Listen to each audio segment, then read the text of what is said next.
notamment Regard de femme, Elle raconte, Musique au cœur et bien d'autres.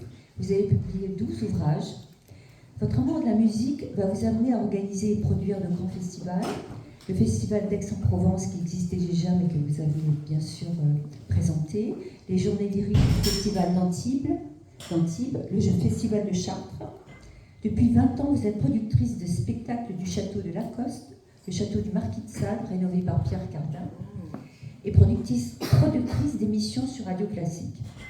Depuis peu, le château de Beaumont, votre château, accueille chaque été dans le Gers un festival de musique classique, un été en Gascogne avec Ève Ruggieri. Vous avez reçu 3 médailles, il faut le dire, la Légion d'honneur, l'Ordre national du mérite et l'Ordre des arts et des lettres. Une vie peut être une œuvre, la vôtre en est une. Je suis ravie de vous accueillir pour 3 raisons, mais pas que.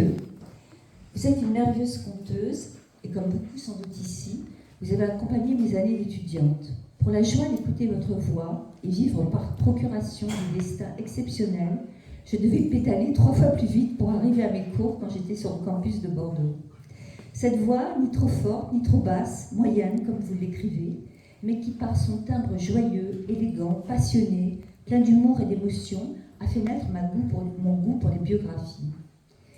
Et puis, on peut parler aussi d'une deuxième raison, presque inattendue, c'est que vous avez connu, grâce à Edmond de Charleroux, la comtesse Pastré, bien sûr, qui était une mécène du salon de musique à Aix-en-Provence, grande mélomane et mécène, bien sûr, du festival d'Aix-en-Provence, et qui a habité cette demeure. Donc c'est voilà, plein de coïncidences. Et puis, bien sûr, c'était un choix, je l'avais évoqué auprès d'Éric, j'avais vraiment très envie de vous inviter. Et votre livre, écoutez, m'a transporté. Le mot peut sembler grandiloquent, mais il m'a ouvert une nouvelle page artistique. Votre texte n'est que musicalité. Vos rencontres deviennent les nôtres. Entre les officiels, les artistes, les lieux, les villes que vous aimez, vous parsemez, tel le petit poussé, votre texte de vos goûts musicaux. Et d'opéra en opéra, de concert en concert, nous nous laissons bercer par des musiques, les voix de votre cœur.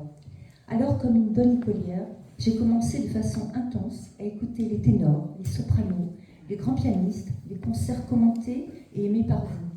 Et c'est tard, la musique,